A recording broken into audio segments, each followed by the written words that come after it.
There is no time to start the show.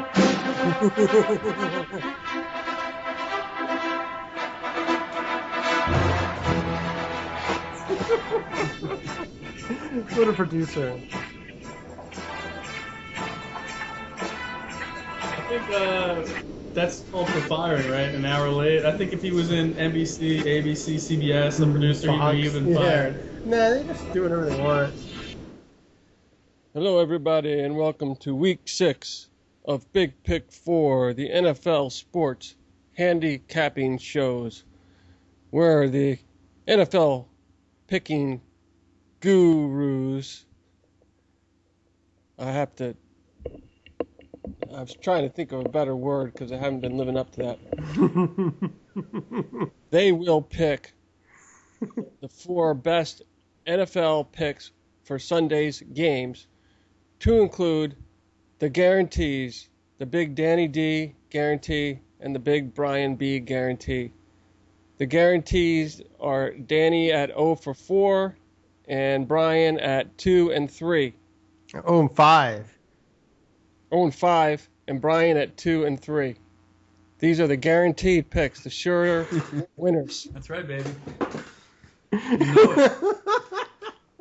Okay, so ladies and gentlemen, as I was saying, we're doing very poorly. We've got a huge uphill battle to get back to 500 at 8 and 12 overall.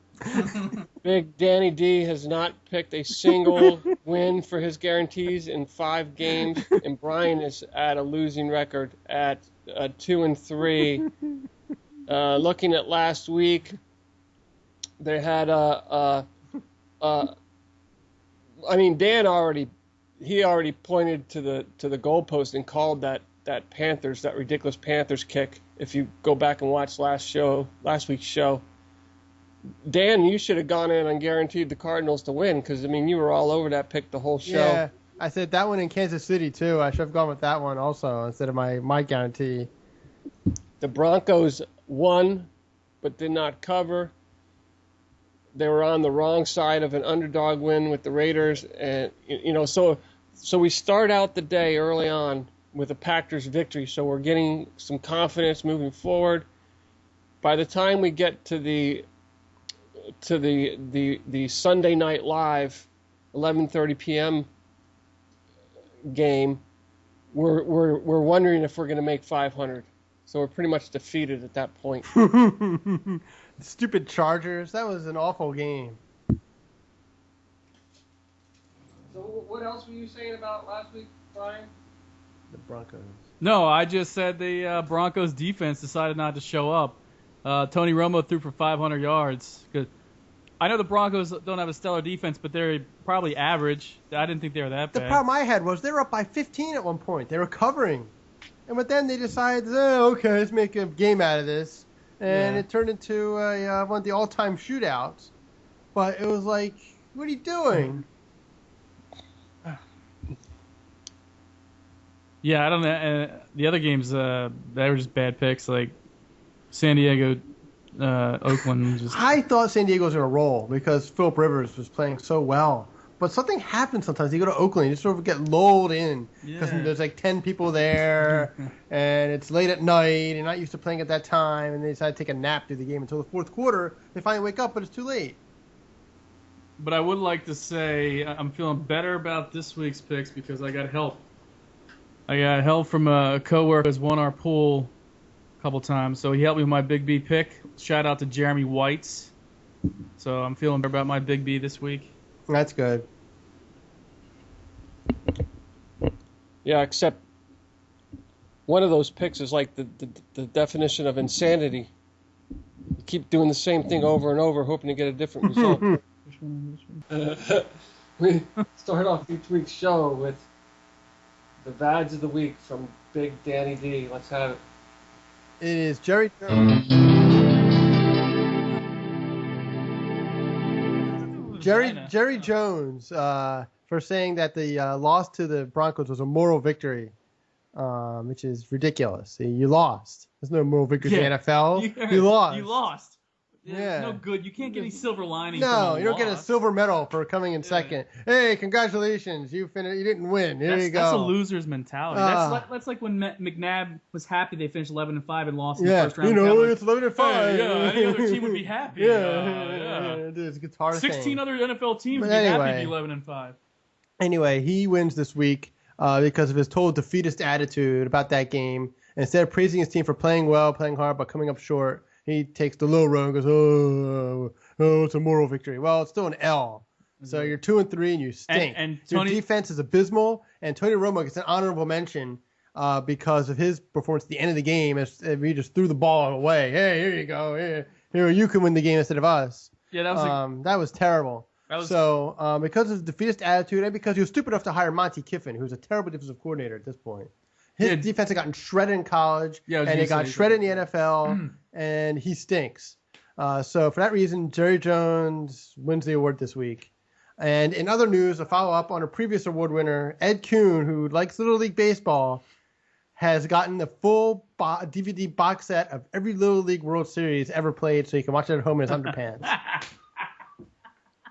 No, he was a man violation. He wasn't a badge of the way. Yeah, but he gets it for that. Because he keeps going on and on about how he keeps whining every day about how great Little League Baseball is. Is he going to be a Little League Baseball player for Halloween this year? Yeah, he's gonna play for the green team.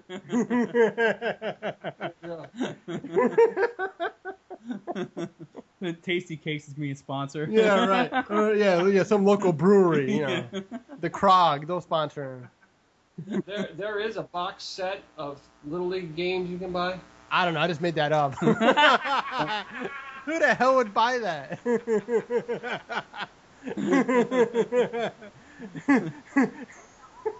It's like, who would buy a box set? Like they had a box set of every world news broadcast of Walter Cronkite, and they sold that. Would you buy that? Yeah.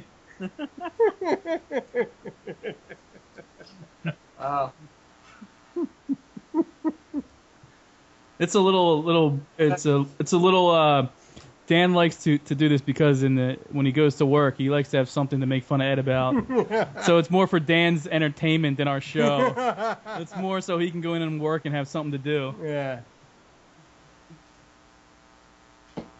You said Ed has no sons. No, he is not married. He has no children. That's an interesting profile. We got to get the. We got to get a profiler in on this. See what this is all about. Get a background check. Yeah, right. See if he needs any aliases. Yeah, what's really going on that farm? He's really not Ed Kuhn. He's Ed Boone. Did he drop out of the seminary before he got married? Well, he's not married, but no. Oh, there's another flag. He's not religious at all. Well, that's because he dropped out of the seminary. It wasn't for him. Does he take school groups to the zoo and show them the monkeys and say, look, even the boy monkeys are jumping on each other? Natural.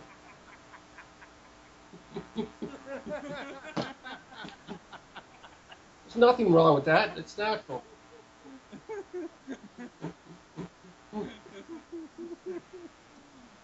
So, ladies and gentlemen, let's have this week's first combined pick from Big Danny D. All right, our first pick, which hopefully wins, it's Philadelphia -1 at Tampa. Tampa is coming off a bye, but they've had so much going on there. Like today, another player was found to have MRSA. There's a very serious infection. They have to decontaminate the whole facility and send in EPA guys and CDC people and all this stuff. It's really terrible what's going on there. From the coach, his shenanigans, the shenanigans with Josh Freeman. There's just so many distractions there. I don't know how they can keep track of what's going on. They have a rookie quarterback who looked shaky his first time, and I expect him to look better this time because he's playing a lesser defense, and he's had an extra week to prepare. But still, Tampa can't score. They have not scored 20 points yet this season. They're 0-4, and I believe the Eagles can win this game. As I said, it's only -1. If they can put up 24 points in this game, they'll win because the other team just can't score. It's not like they have to put touchdown after touchdown up like right. And they're going against the quarterback. Mike Glennon, yeah, second game, starting his second. Second game, but I mean he has an extra week to prepare, so I think he can be a little bit better. But still, there could be some turnovers. There's going to be some mistakes, and it's not like the Tampa offense has let anybody up anyway. They've been very ineffective. So the only guy they really have there is Doug Martin. Vincent Jackson has broken ribs. Mike Williams might even play. Supposedly he has a problem. If he does, then fine, but he's not that big of a threat. But still, I expect the Eagles' victory, -1 on the road at Tampa to keep the losing going there for that 0-4 team. They have a good defense, but their offense just can't do it. And the Eagles actually have 2 quarterbacks now, we found out, right? Yeah, Vic's probably going to be the backup this week. Foles is going to start. They don't trust Matt Barkley, and I wouldn't either. I think Brian can probably throw the ball better than he can. So, yeah, Vic will probably be the backup. But Foles beat Tampa last year, even though it's a different team in Tampa. But still, I mean, they've had such a history of terribleness, and that coach is really a problem. I don't think the players trust him. That's what I'm saying. Foles won the game for him last week. Yeah, he did win the game. Vic was pretty awful in the first quarter. He didn't complete a pass. He was better in the second quarter, but not great. But Foles came in, did an excellent 2-minute drill at the end of the first half to get him a score, and then led him to victory. Also, the Giants kind of gave up halfway through that game too. I think in the beginning of the fourth quarter, they kind of threw in the towel, knowing they were going to lose again.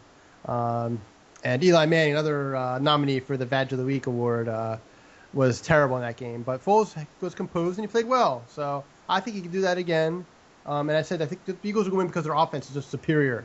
They'll be able to put up some points, whereas Tampa just can't. Their offense hasn't done anything at all. I think their high is 16 points this season. Well, and with the Giants throwing the towel was the scene. I mean, they had a chance mathematically to get back in it, and they'd call the play, and the line would just kind of meander up to the line of scrimmage, out of the huddle. I mean, it was pretty obvious that they just threw the towel in, like you said. Yeah, they had no effort in that game, and of course everyone knows they lost yesterday. I mean, they're 0-6.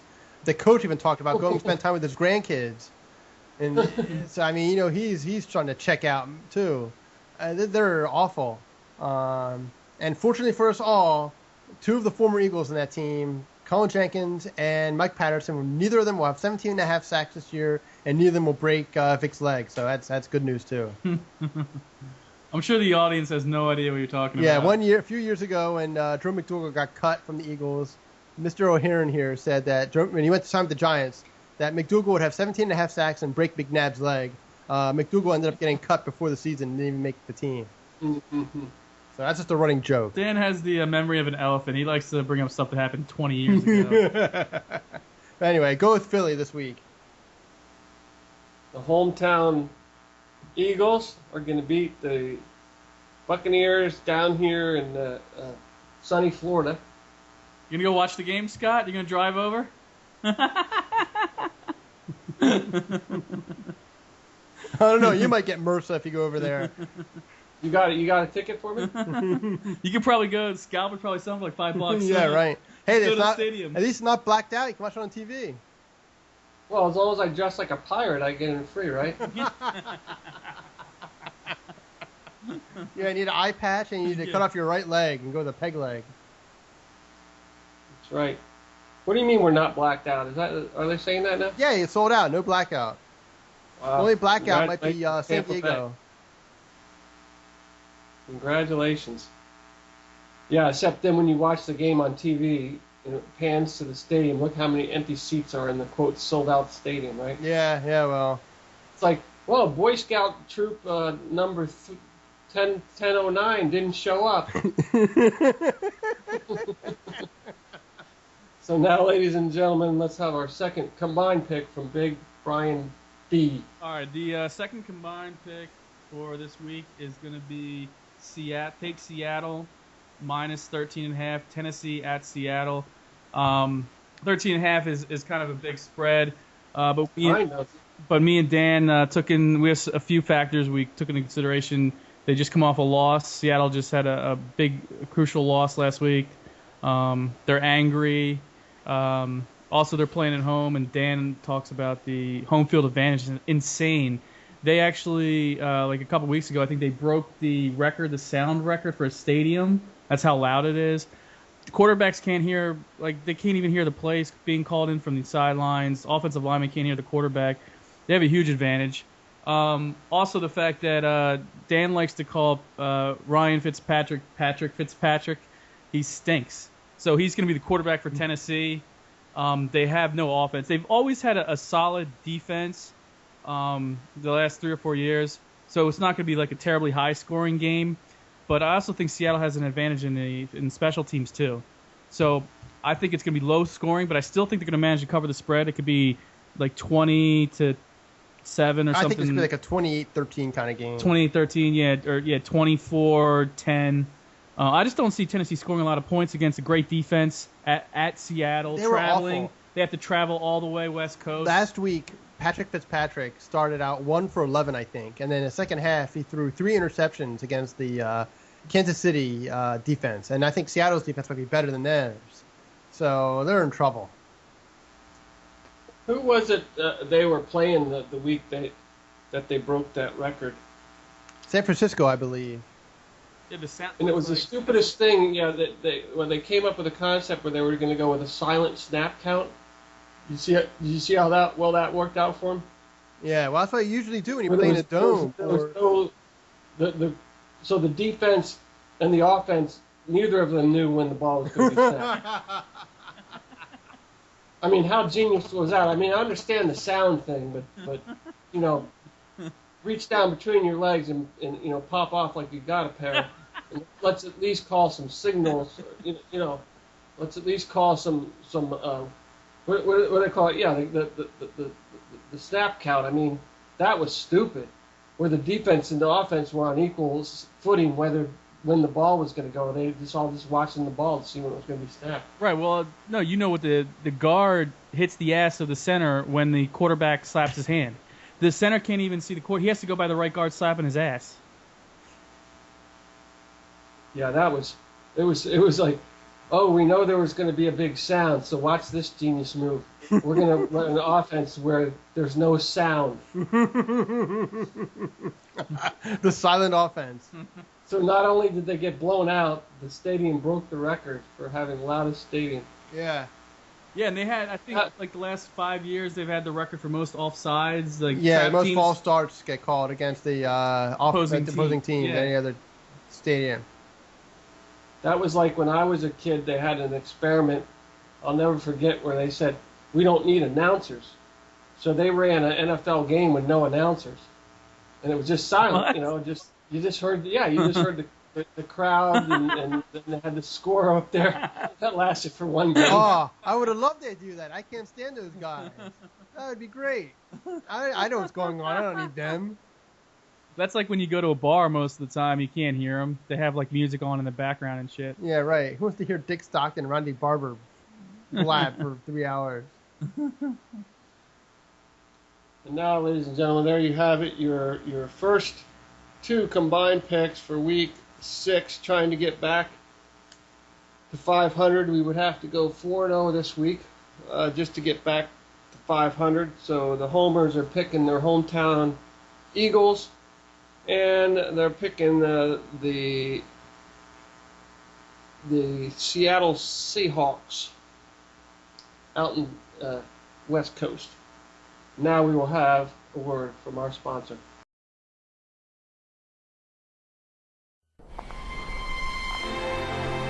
Imagine a level of comfort never experienced before in air travel.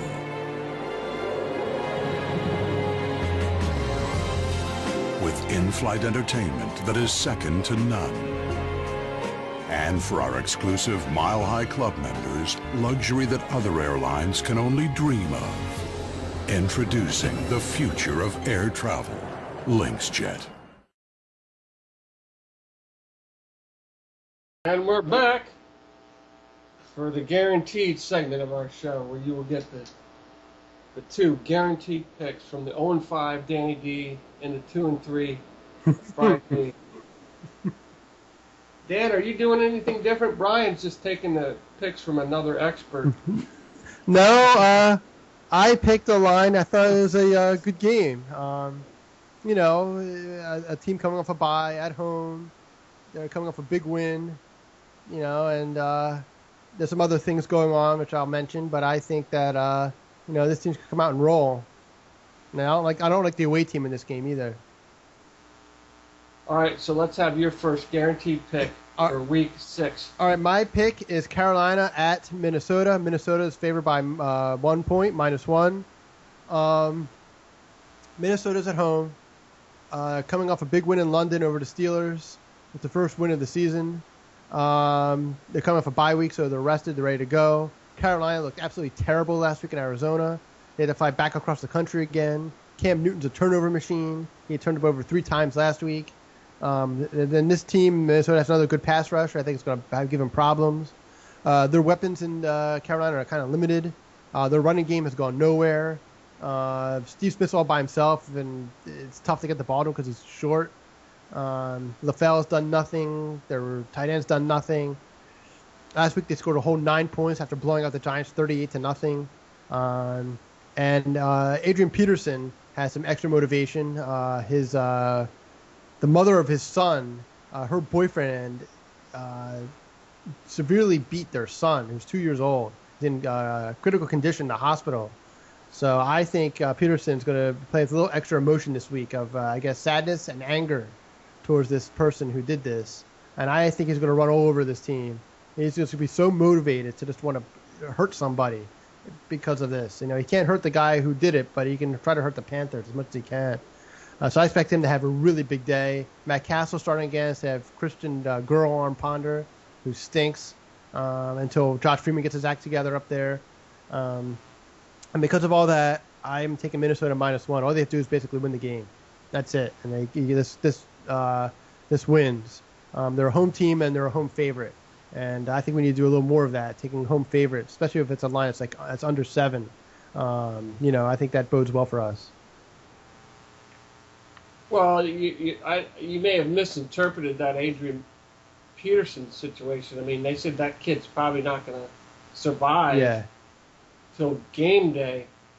So how many baby daddies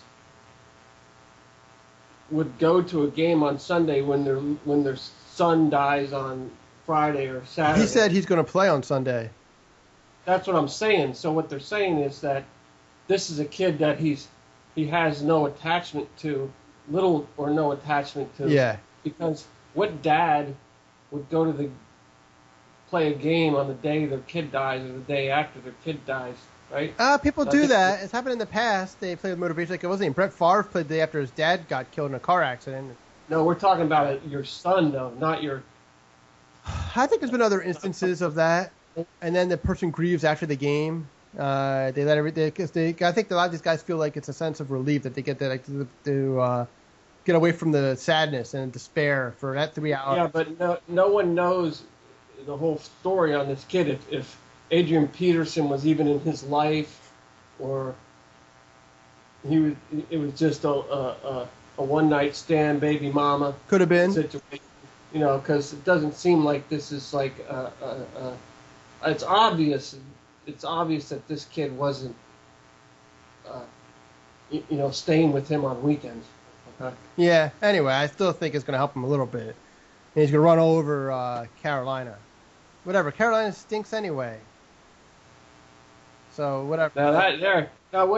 You're picking a team. You're guaranteeing a team that just picked up Josh Freeman, and you're saying how bad Tampa is. I just like the situation that they're in. They're at home. They're off a bye. Matt Castle played pretty well last week. And if he continues, I don't see how Freeman's even going to make in the lineup. He played well. He got the ball downfield to receivers, which Ponder didn't do at all when he was in there. He made terrible decisions all the time and turned the ball over. So I said they're at home. And teams win at home for the most part. And let's not forget that the Minnesota Vikings have that guy with the horn. I love that guy. The Viking guy? Yeah, with the horn. That's key. Yeah, I'm that's sure key he. home field advantage. Yeah, that's real That's important. key home field advantage right there. So now, ladies and gentlemen, we will have the Big B guarantee. Let's have it. The Big B guarantee for Week 6 is Detroit -1 at Cleveland. I guess just some tidbits to go into this game. Brian Hoyer, who was a starting quarterback for Cleveland and who won 3 straight, is out for the season. So now Brandon Wheaton, who is horrible, is going to be the starting quarterback again for Cleveland. I don't trust him. Detroit, coming off a tough loss, they're going to be motivated.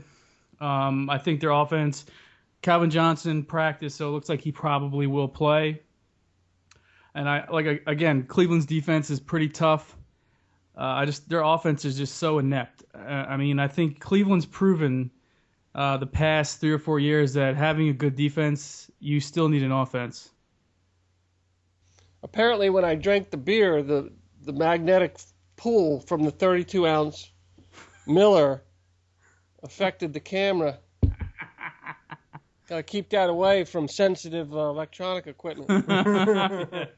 But basically, I think Cleveland's proven the past 3 or 4 years that having a solid defense isn't everything that you need an offense. Their offense is just so inept. Cleveland's defense is going to be on the field a lot. And I think Detroit can cover -1, such a low spread. And I just think that Cleveland, without Brian Hoyer and with Brandon Wheaton, they're just back to being bad old Cleveland again. I know they burnt us in the past, that Scott likes to point out, but that was with Brian Hoyer. Now it's Brandon Wheaton. He just stinks. Bad old Cleveland. They're back to bad old Cleveland. I like that. Well, I think burnt us in the past equates to we're 0-3 this season betting against Cleveland. I mean, that's a pretty solid streak there, isn't it? No, we won the first week. We bet the Dolphins against Cleveland, That's and the true. Dolphins won. Yeah. They covered. No, we're 0-2 against Brian Hoyer. I'd like to correct that. Oh, I Brian see. Hoyer. Never mind. Yeah. So there you have it, ladies and gentlemen. Your picks for Week 6 NFL are in. So, ladies and gentlemen, there you have your Week 6 picks. You've got your combined picks of the Eagles and Seahawks and your guaranteed Big D of the Vikings and your Big B guarantee being your Lions. These are all favorites. Basically pick-ems in 3 games, I see, and then a big cover at the Seahawks Loud Bowl.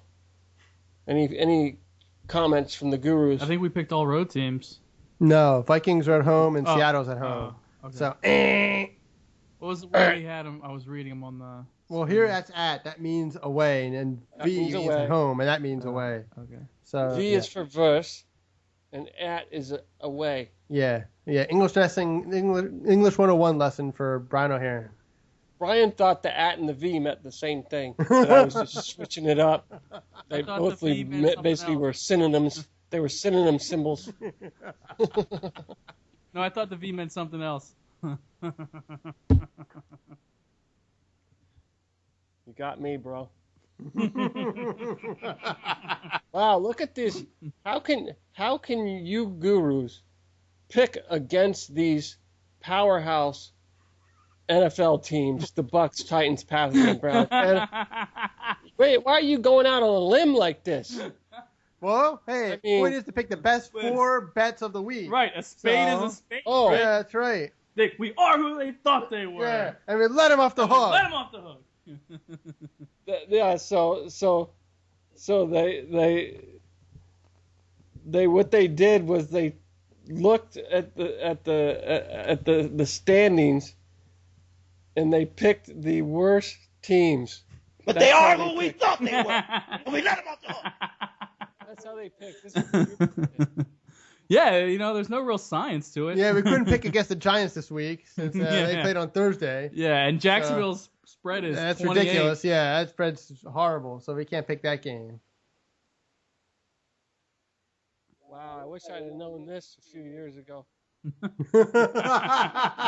Even Rich. It's the secret, baby. Now you know. That's right. We're sharing the secret with our audience. Every week and bet against them. Yeah. The You'll secret be is rich. out. The secret is out. Bet people. against bad teams. Secret sauce. So now, ladies and gentlemen, we will have your. I mean, it's going to be hard to compete for the man violation of the year against a single adult male Little League baseball fan. I mean, bar has been set high here. Can we possibly come up with another man violation worthy of defeating the number one seed right now? It's going to be tough. All right, my week 6 man violation is men who wear loafers with no socks. That is my week 6 man violation. You will never see a Teamster wearing loafers, Italian fancy loafers with no socks. How can you be sure about that? As I know I'm friends with Teamsters. You're friends with the millions of people who are Teamsters? Yeah, I'm friends with all of them. What is a loafer exactly? What are you talking about? The shoe without laces. It slips right on your foot, like a slipper, except it's made out of leather instead. They're fancy, they're expensive, and men. Oh, so it's like a dress shoe with no socks. Yeah, and men wear them with no socks. It looks ridiculous. There you have it. I don't know. That's not meeting the high standard that was set by the Little League baseball. Also, as I talked to the council for the man violations, and they have agreed that we are rescinding last week's man violation because I can never, ever commit a man violation. I am immune. It has been discussed among council members. I'm immune, so last week's does not qualify. Oh, man, I've been discredited. I guess I deserve that. Brian's long list of barbecue rules, most of which I made up myself. But there were some ones I didn't even read that I just made up completely that were ridiculous. But the council has spoken. I think I have about 35. I think there's only about 4 that actually are real. So, Brian, how many barbecues did you attend this past summer? 1. And it did meet the criteria.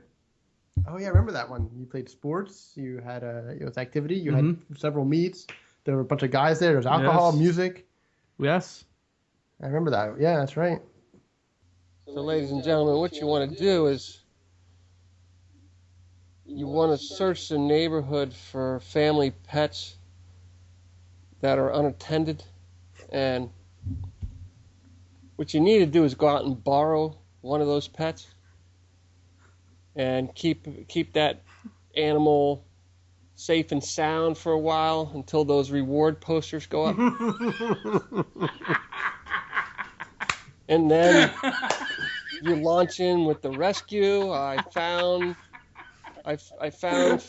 Fifi. I couldn't believe it. She was in the Walmart parking lot. Someone must have dropped her out of a car. And then I noticed your reward sign, and